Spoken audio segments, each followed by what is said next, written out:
truly passionate about, which is emotional intelligence. And so we're going to take a deeper dive into social emotional learning. So I've been studying social emotional learning for about 5 or so years, and it's something that I've seen personally and professionally. It helped me grow. And I want to be able to share these competencies with you all so it can help you out in different areas of life. So I know we are, pressed for time, so I want to be able to make sure we get through all this material. There you go. Come on, Prezi. There we go. So today, this is our agenda. So our agenda, we're going to go over what is EQ, what is emotional intelligence, and how is it different from IQ? Because sometimes people get that mixed up. We're going to go over social emotional learning. So why are we talking about social emotional learning? Why is it important? Then we're going to go over the 5 competencies of social emotional learning. And within each competency, we're going to go over the definition. We're going to go over examples.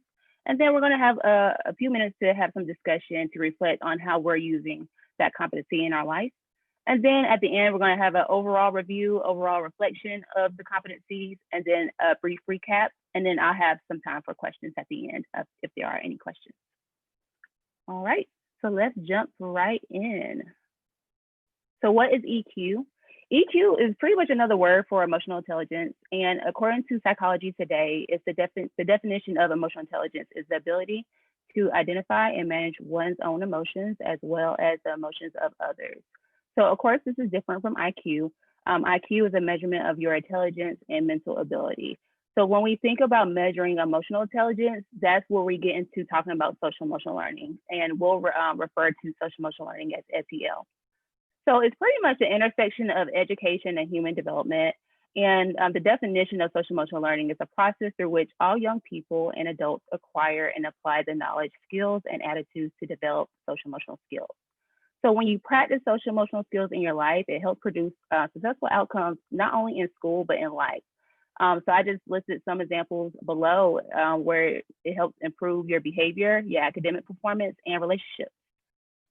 So now we're going to take a deeper dive into the components or the competencies of social emotional learning. And when I first started studying social emotional learning, I studied underneath CASEL. So they're an organization that breaks it down into 5 different areas. There's different organizations that might wrap them up into 3. There's other organizations that will expand them out to 7. In which you'll see as we go over each competency that they're pretty much interchangeable. And so you'll see the correlation between them all. And generally, when someone's talking about social emotional learning, we're hitting all these areas when we talk about it. And so I want you to kind of focus a little bit on this graphic that we have right here in front of us and look at how it correlates when you talk about social emotional learning with the classroom, schools, your families, and your overall community. So think about that, keep that in the back of your brain as we go through each competency, because we're going to have some discussion about it. So when you think about social emotional learning, you have to start with yourself before you're able to impact others. So the first competency is self-awareness. And so the definition of self-awareness is the ability to understand one's own emotions, thoughts, and values, and how they influence behavior across contexts. So just for example, it helps you connect with your emotions, beliefs, values, and culture, helps you create your personal identity, helps you develop interest and sense of purpose, and it helps you examine biases and showing integrity. So for myself, I try to always make sure I'm self-aware when it comes to my thoughts and my thinking, especially if I'm interacting with someone else. So if I'm having a heated argument or having a heated discussion, always try to make sure that I take a step back and reflect, how did I add input to this conversation? How did I influence this conversation? Am I the one that's in the wrong? Maybe I'm the wrong one in the situation. So you always want to kind of take a step back and think about yourself and how maybe your emotions, your beliefs are how it's impacting that conversation or how it's impacting that other person. And then another way is just truly knowing yourself and knowing how you best operate. So I'm someone that best operate with routine. I have a routine every day, whether I'm waking up, I know I have to go use the bathroom, I know I check my emails, I know I fix a cup of tea, things of that nature. And if I don't follow that routine, then I'm off to a bad start for the day. So you want to make sure that you're aware of yourself, and that if you know you're someone that likes to have a routine, and if you don't have that routine, then it's going to have a funky day or you're going to have a funky attitude. So you want to make sure that you're aware of that and that you are practicing self-awareness by allowing yourself that time to have your routine. So now I want to kind of take a break. I've done a lot of talking and I want to talk to you all and see how are you practicing self-awareness in your life, or after reviewing the definition of self-awareness, what are some examples that you could think of how you can better practice self-awareness in your life? So just take a few seconds. And once you have an answer, I would love for someone to jump in and volunteer. I'm quite sure we have the ability where you're able to unmute yourself. So please unmute yourself and share a way that you practice self-awareness.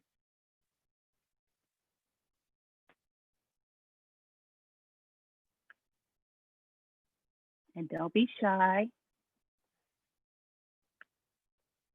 There we go. Need to make sure I keep the definition up.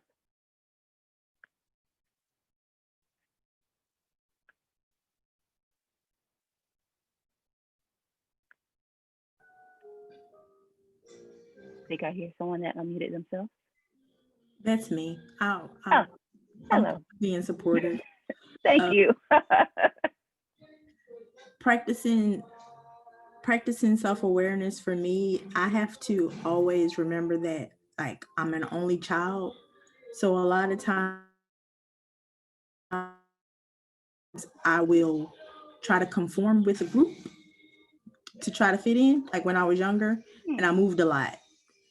So being able to be okay with being me and knowing that I moved a lot and had to make new friends and not holding that as a negative, but using it to the benefit of who I did connect with, was a good part of being in like high school and addressing self-awareness. And that's good. That's good that you realize that, because I think sometimes as adults or even as parents of only, when we have only one child, we forget how transitions, big moves can impact a child. And so it's really good that you were aware in that situation to where you're moving from, city to city or state to state, going to different schools, of how you're checking your own emotion when it comes to interacting with others or when it comes to the big transitions that you had in your life. So it's really good that you realize that. Oh, thank you. You're welcome. Anybody else before we move on to the second one? I think during a time like this with, COVID, so much social injustice, things like that, recognizing that stress might be up and down for me personally. And so finding things that I can do to make sure I'm not lashing out on others and causing conflict. And for me, it has kind of been similar to you, Tiyana, of keeping a routine and making sure I'm sticking to it, knowing if I don't stick to it, I might kind of be a little more stressed out during the day.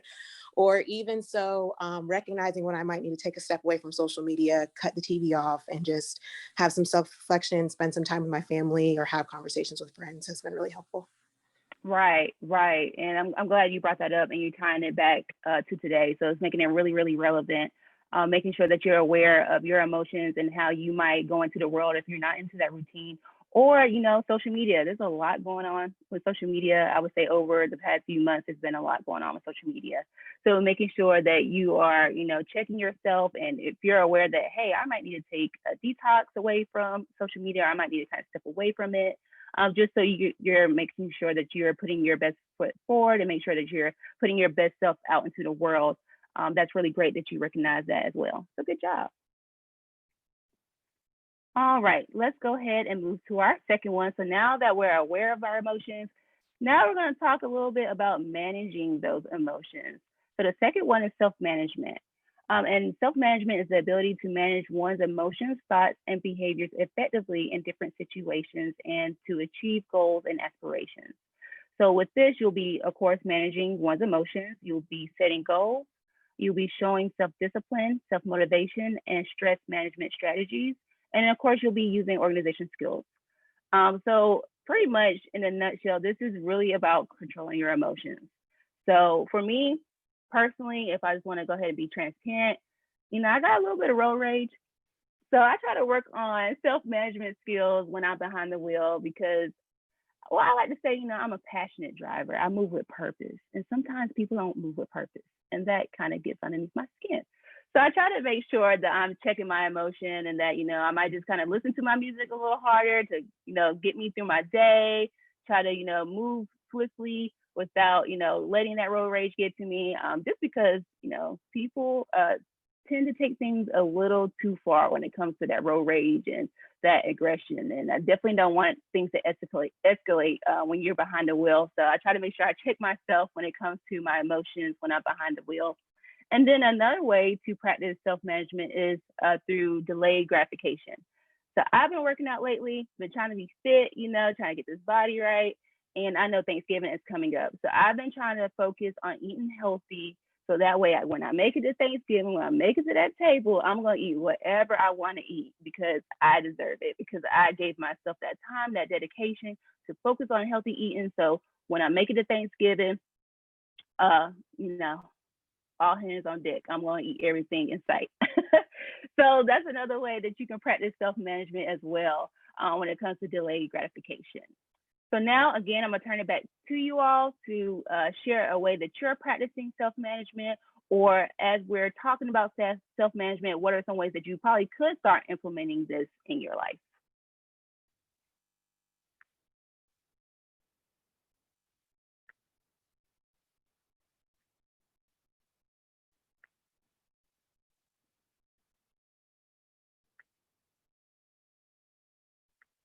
I think a lot of y'all are practicing self-management now by controlling yourself, by not answering the question, which is okay. But I need for you to come out a little bit, come out, just like the song we were just listening to. I'm coming out. All right.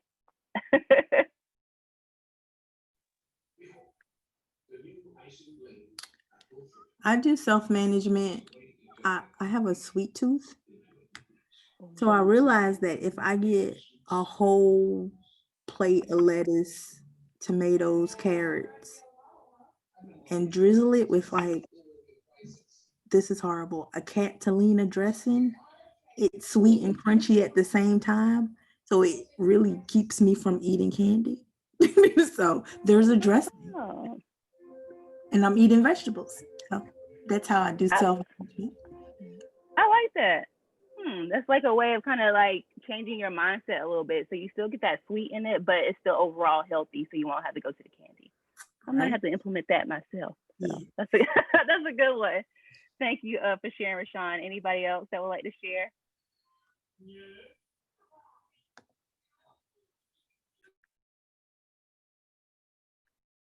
All right. Okay, we're going to go ahead and move on to the next one. So now we're aware of our emotions. We know how to manage them. So now let's think about how it may affect others and how we interact with others. So now we're focusing on social awareness. And the definition of social awareness is the ability to understand the perspectives of and empathize with others, including those from diverse backgrounds, cultures, and contexts. So with this, you're showing concern for the feelings of others, you're showing empathy and compassion, you're identifying diverse social norms, and you're understanding the influences of organizations and the systems on behavior. So with this, I would say the best way that I can describe this, especially now being relevant with all like the catchy phrases and things that's going on with social media, I like to say this is essentially just reading the room. Read the room. Read the room when you walk in to know how you might want to go about leading a conversation, showing that action, expressing yourself with things of that nature. So for example, if you're asked to speak at a funeral and, the room is more like, gloomy, there might be a lot of crying. You might not want to go up in front of everybody and share, some shady jokes or things of that nature of the deceased. Read the room. Or for example, if we're keeping along with, this church theme, sometimes I wish, my pastor would read the room when, it's going into the third hour of preaching and, I'm hungry. There might be a football game coming up and things of that nature. And they say, give me 2 more minutes and I'm about to finish. But, it's really like 10 more minutes. Read the room, pastor, read the room. I think everyone got the sermon, they got the message, and it's time to go home so we can eat and watch some football. So that's just one example. And then another example that I try to implement, especially in the workplace, is practicing social awareness when it comes to working with your colleagues. So one thing I always try to do, especially when it was a time to like go in to ask for help for something, ask for some support, asking for a task or a deadline, is I always try to check in with that colleague first. So if I walk into their room and they're head down, they're focused, they might not look like they want to be bothered, I go in asking what I need and I leave. But if I walk into a colleague's room and I notice that maybe they're upset, they're frustrated, they're stressed, that's not the time to go in asking for whatever I need.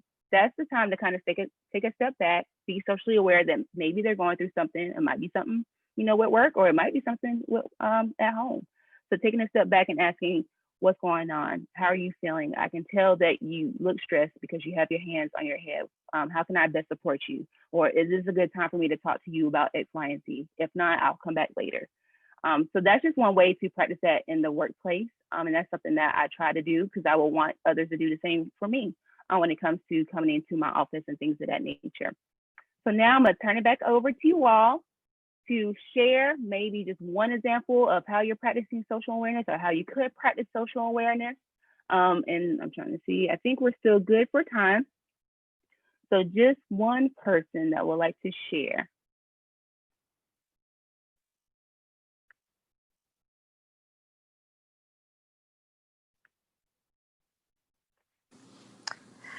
Linking it back to work, my job, we actually do this thing where before we start meetings, we ask people how they're feeling and what their goals are for the meeting and who can help them in the meeting.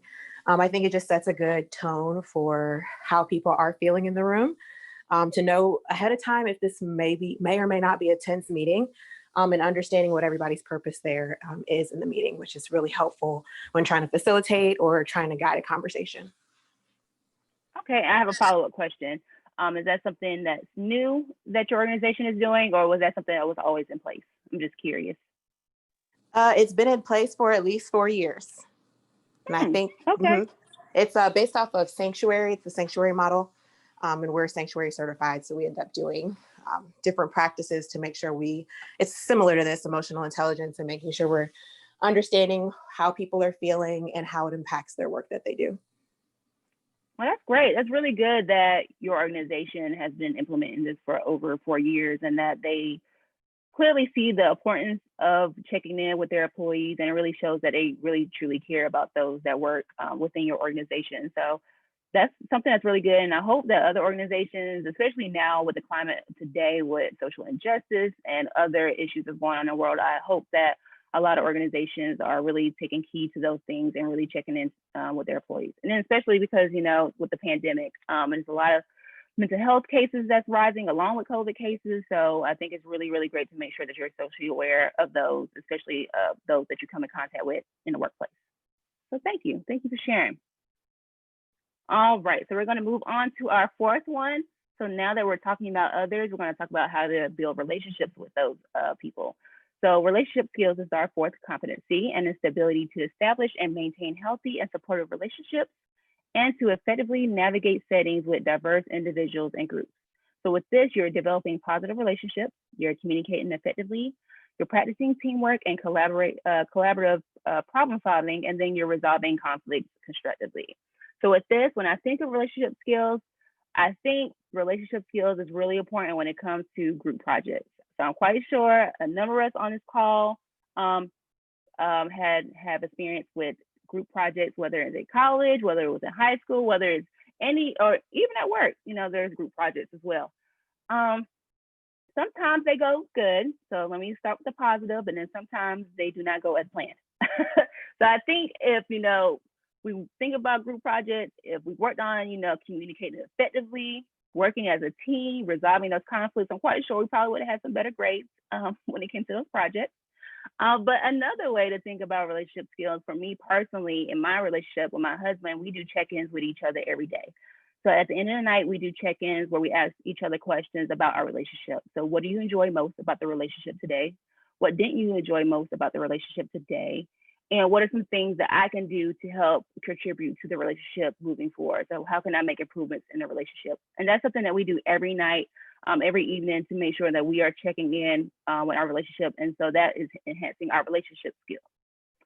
So again, I'm turning back over to you all to see how you are practicing relationship skills in your life. And that could be all areas. Remember, relationship is not only with a partner or with a spouse, it can be with your friends or your family.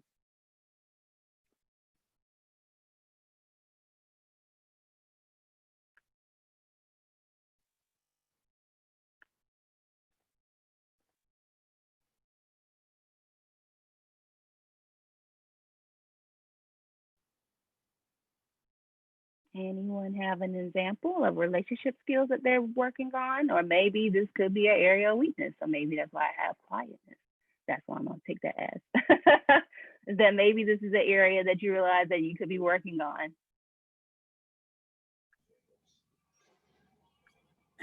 As a parent of teenager, well, one teenager and young adults, just trying to navigate the difference in how I react to them. So trying not to make it about me, but they're all different. So being able to address the complicated relationships of parent and daughter, parent and son, parent and teenager, parent and middle schooler, whatever the relationship is, always has to be authentic, without being about me. So a lot of times we'll just decide that, well, it's what's best for me, fine, because I said so. And trying not to do that where it's because I said vote because I said so.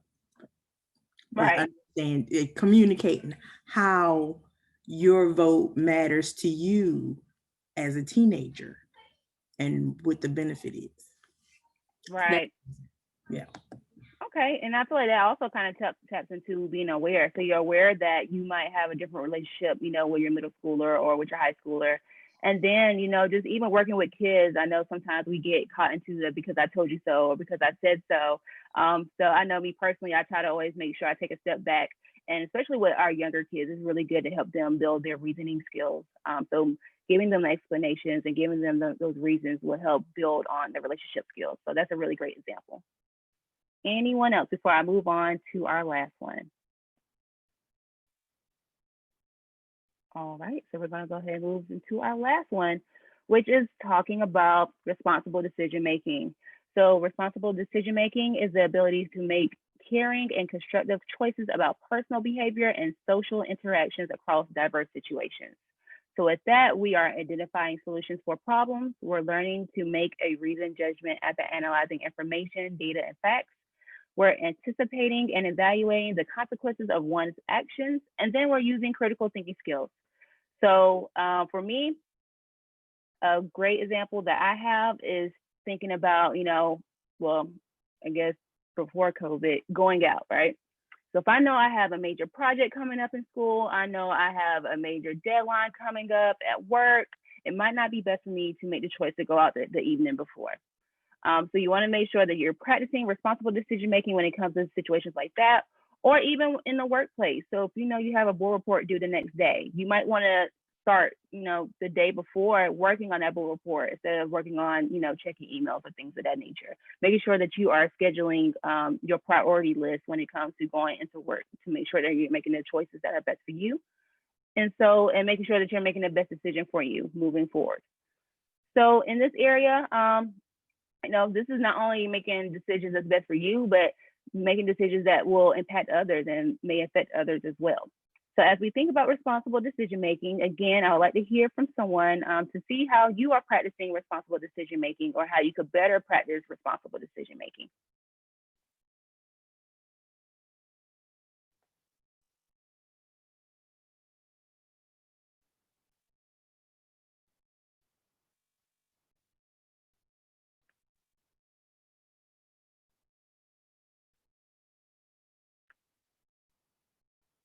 Anyone that would like to share with responsible decision making?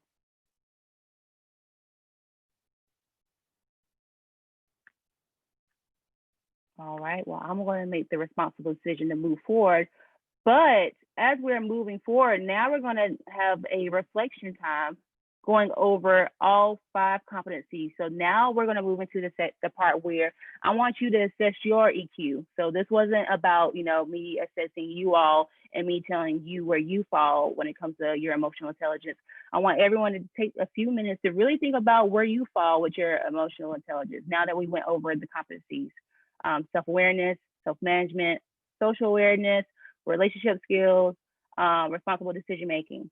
I want you to really think about which areas that might be your strengths, which areas are your weaknesses, or overall, which areas do you feel like you need to improve on? So I could say personally for me, especially in this climate of where we are today, one area that I'm truly trying to work on is my relationship skills.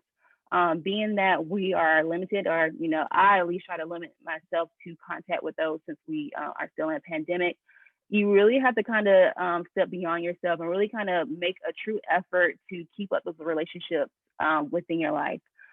So whether that is FaceTime, whether that's phone calls, whether it's emails, some people like emails and they respond better to emails, text messages, things of that nature. Since we can't really travel to see folks, or we really can't go to see folks, especially like our families, our parents, things of that nature, you really have to try to step beyond yourself to make those things happen.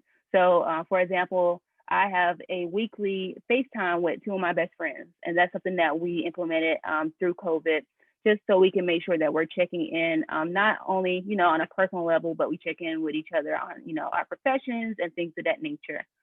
So I can say truly that's one area that I'm still trying to work on, because I know that sometimes I can kind of get into my own bubble and I can stay reserved, and I can, kind of be a little introverted.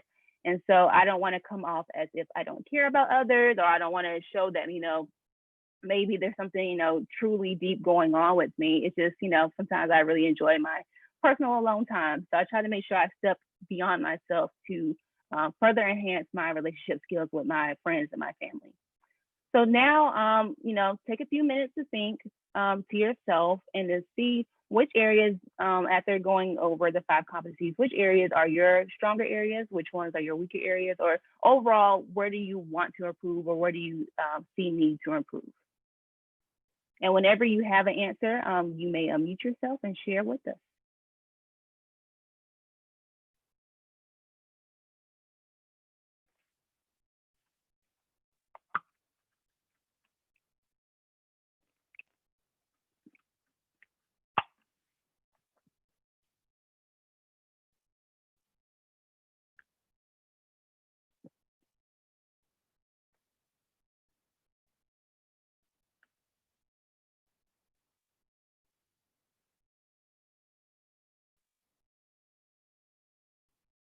All right, anyone like to share their strengths or their weaknesses or areas that they would like to improve on when it comes to social emotional learning?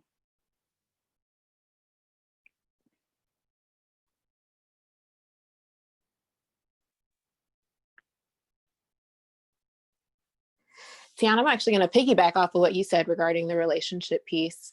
I think sometimes you can get so caught up in the hustle and bustle of everyday life that you forget to slow down and connect with those around you.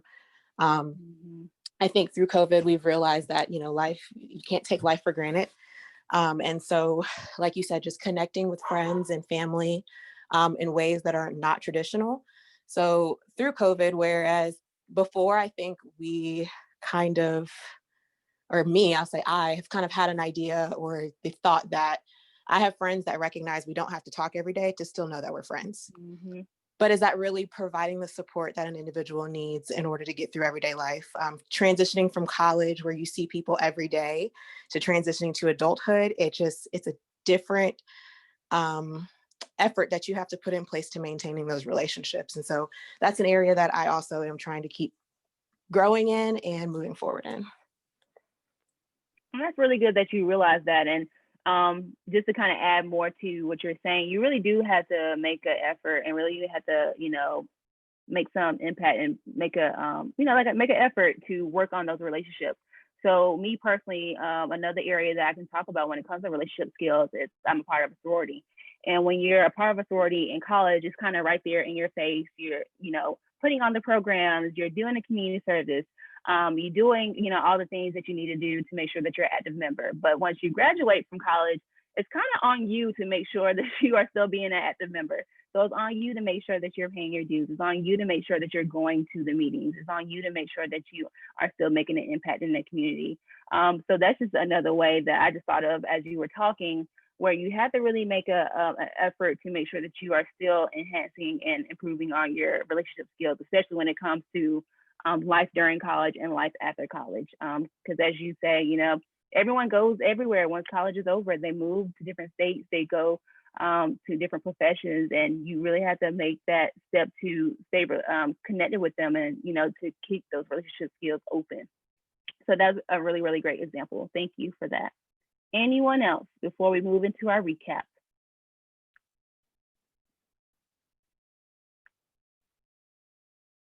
All right, moving into our recap, hearing none. So just as a recap, social emotional learning will help you to develop healthy identities, manage emotions, and achieve personal and collective goals. It will help you to feel and show empathy for others, establish and maintain supportive relationships, and make responsible and caring decisions. So when social emotional skills are taught, modeled, and practiced, it leads to positive outcomes in life. And this is to say that it takes time. Like I said, I've been studying social emotional learning for over 5 years, and it's something that I'm still working on. It's something that doesn't necessarily come natural. You might be stronger in one area versus the other. And so it really takes time to really, one, learn it. Secondly, be able to model it for those that are around you, and then truly practice it so it can become natural and so it can become your everyday day of living. All right, and which leads us to our end. Come on, Prezi. I think Prezi is showing out because we are towards the end. Let me see here. Here we go. There we go. Yes, which leads us to our end. Here we go. Thank you so much for your patience. So we do have a few minutes, I believe, for questions. If you have questions just talking about social emotional learning, if you have questions for me personally, I did want to leave just a few minutes left for questions that anyone, if you have any questions for me. Well, my name's Monique, and I just wanted to thank you for hosting this. I joined for my daughters who aren't available now, but I've captured all your screenshots. Great presentation.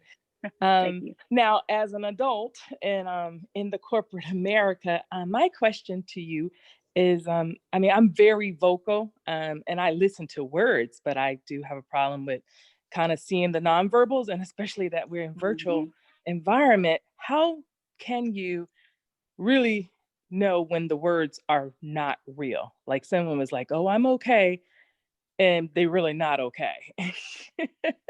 So thank you for your feedback. I would say just you kind of hit the nail on the head with talking about nonverbal. So ironically enough, communication is 90% nonverbal.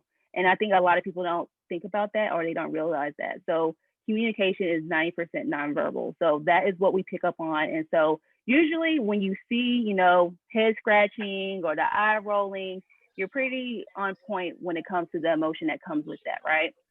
So it really takes, especially like now, we're virtual. So all we have is this little box to see, how someone is feeling versus actually coming in contact with them. So it's really checking in on those nonverbals. It's really about reading those emails to see if it's, are they really being genuine, or are they being passive aggressive? Per my last email or things of that nature.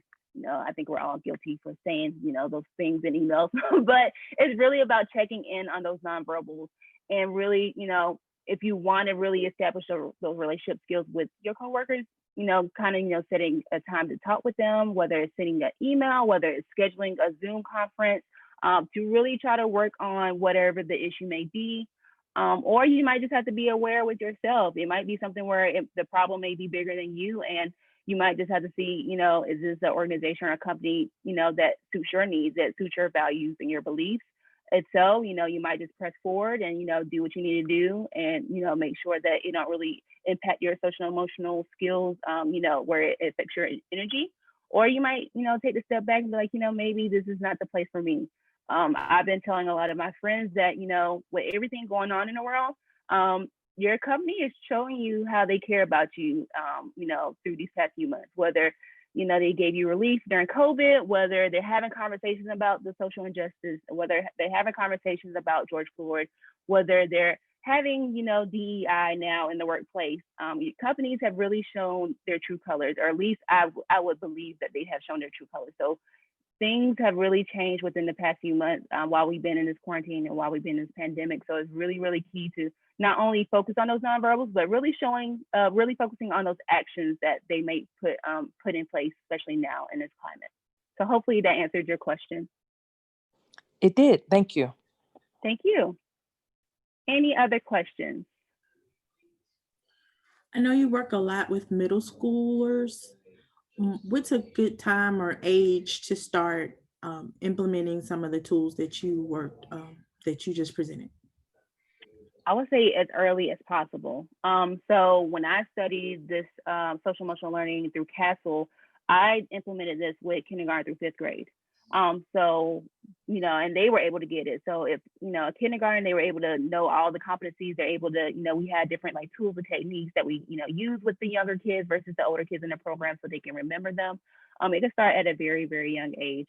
I know that I was talking to a family where they wanted me to work with their, I think, 2-year-old or 3-year-old grandson working on social emotional skills. So it really, the younger that you can start working with your kids on these social emotional skills, the better.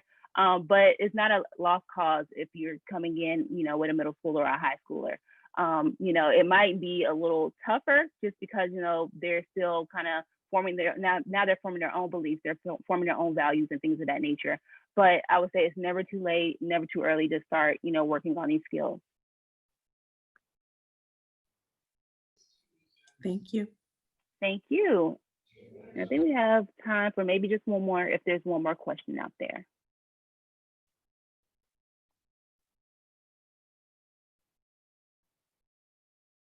All right, well, hearing none, thank you so much for having me. Thank you, Rashawn, for having me here. Thank you, Empowerment, for having me here. Thank you all for being here on a Saturday afternoon. It's beautiful outside, so, make sure you try to enjoy this while we have this nice weather. And, below right here is my contact information. So if you have any other questions or if you want to reach out to me, is my email address, info@tiyanabglenn.com. My website is tiyanabglenn.com, and I'm on all social media platforms. And so you can find me at the handle @TiyanaBGlenn. So thank you so much for being here. I enjoyed myself today, and I hope you were able to take these skills and that you're able to practice this so you can be successful in life.